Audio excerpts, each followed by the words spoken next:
मन्या सुर्वे उर्फ मनोहर अर्जुन सुर्वे 1944 11 जनवरी 1982 मुंबई का एक कुख्यात अपराधी था, जिसे जनवरी 1982 में वडाला में मुंबई पुलिस ने एनकाउंटर में मार दिया गया था। मन्या सुर्वे का असली नाम मनोहर अर्जुन सुर्वे था। चूंकि उसके गैंग के लोग उसे मन्या पुकारते थे, इसलिए पुलिस रिकॉर्ड में भी उसका नाम मन्या सुर्वे ही दर्ज हो गया।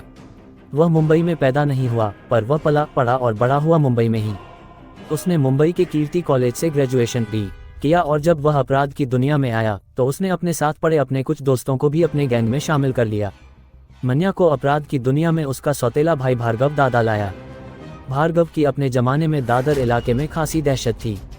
भार्गव और उसके दोस्त मन्या पोधाकर के साथ मिलकर मन्या सुर्वे ने सन 1969 में किसी दांदेका का मर्डर किया था। इस कत्ल में तीनों गिरफ्तार हुए, उन पर मुकदमा चला और तीनों को आजीवन कारावास की सजा हुई। सजा के बाद उन्हें मुंबई नहीं बल्कि पुणे की यरवदा जेल में शिफ्ट कर दिया गया। पर सजा दिए जाने से मन्या सुर्वे सुधरा नहीं बल्कि और खूंखार हो गया। उसका यरवदा जेल में ऐसा आतंक हो गया कि वह प्रतिद्वंद्वी डॉन सुहास भटकर के छोकरों को वहां पीटने और मारने लगा। परेशान जेल प्रशासन ने उसे फौरन वहां से हटाने का फैसला किया और फिर रत्नागिरी जेल भेज दिया।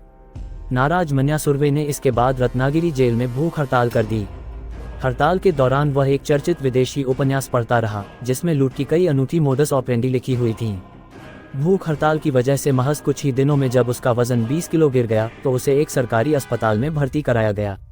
मन्या सुर्वे ने इस मौके का फायदा उठाया और 14 नवंबर 1979 को वह पुलिस को चकमा देकर अस्पताल से भाग लिया। वहां से फिर वह मुंबई आ गया। मुंबई आने के बाद उसने अपना गैंग नए सिरे से बनाया। उसने अपने गैंग में धारावी के शेख मुनीर, डोंबिवली के विष्णु पाटिल और मुंबई के उदय शेट्टी को खासतौर पर रखा।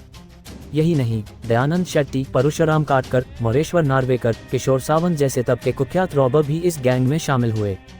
गैंग बनाने के बाद मन्या सुर्वे के लोगों ने सबसे पहले 5 अप्रैल 1980 को दादर में एक एम्बेसडर कार चुराई और फिर इस चोरी की कार में बैठकर करी रोड में लक्ष्मी ट्रेडिंग कंपनी में 5,700 रुपये की लूट की। 2 दशक पहले इतने रुपयों की भी अच्छी खासी अहमियत थी। इसके बाद इस गैंग ने धारावी के काला किला इलाके में उस शेख अजीज पर कातिलाना हमला किया तो मन्या सुर्वे के दोस्त शेख मुनीर का दुश्मन था। बाद में उसने विदेशी उपन्यास में लिखी मोडस ऑपरेंडी को आजमा कर माहिम में बरखा बिजली इलाके से एक कार चुराई और फिर गोवंडी में 1,26,000 व सायन में कैनरा बैंक में करीब 1.5 लाख रुपए की दिन दहाड़े लूट की। स्वाभाविक है, जब उसकी दहशत बढ़ी तो मुंबई में कानून व्यवस्था पर सवाल उठे और पुलिस की कार्यशैली पर भी उंगलियां उठीं।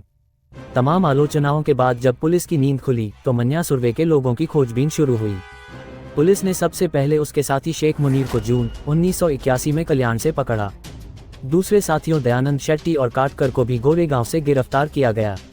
मन्या सुर्वे इसके बाद भागकर भिवंडी में अपने किसी साथी के यहाँ छिप गया। जब पुलिस वहां पहुंची तो वह वहां से भी चंद मिनट पहले भाग लिया, लेकिन जब 11 जनवरी 1982 को वह वडाला में अम्बेडकर कॉलेज के पास स्थित एक ब्यूटी पार्लर में अपनी गर्लफ्रेंड को लेने आया तो वह तब के पुलिस अधिकारियों इशाक बागवान, राजा तांबट के साथ हुई पुलिस मुठभेड़ में मारा गया। पुलिस सूत्र के अनुसार उसकी महिला दोस्त विद्या जोशी पर निगाह रखकर ही पुलिस ने उसे 1982 में एक एनकाउंटर में मारा था। मुंबई पुलिस का मुंबई शहर में ये पहला एनकाउंटर बताया जाता है जिसमें शामिल पुलिस वालों को मन्या सुर्वे को पकड़ने के नहीं बल्कि उसे ढेर कर देने के मौखिक आदेश मिले थे। यही वह पुलिस एनकाउंटर है जिसके बाद अंडरवर्ल्ड को अपने दुश्मनों को खत्म करने का एक नया हथियार मिला। पुलिस के आंकड़े बताते हैं कि 1982 में मन्या सुर्वे के मारे जाने के बाद 2004 तक मुंबई में 662 कथित अपराधी पुलिस की गोलियों का शिकार बने। फिल्म अग्निपथ 1990 फिल्म और अग्निपथ 2012 फिल्म में अमिताभ बच्चन और ऋतिक रोशन ने जिस विजय दीनानाथ चौहान का रोल किया है वह किरदार किसी और पर नहीं मन्या सुर्वे पर ही केंद्रित था। संजय गुप्ता द्वारा निर्मित और निर्देशित 2013 की Bollywood crime thriller film shoot out at Wadala Manya Surve के जीवन पर आधारित है, जिसमें जॉन अब्राहम मन्या सुर्वे की भूमिका में है।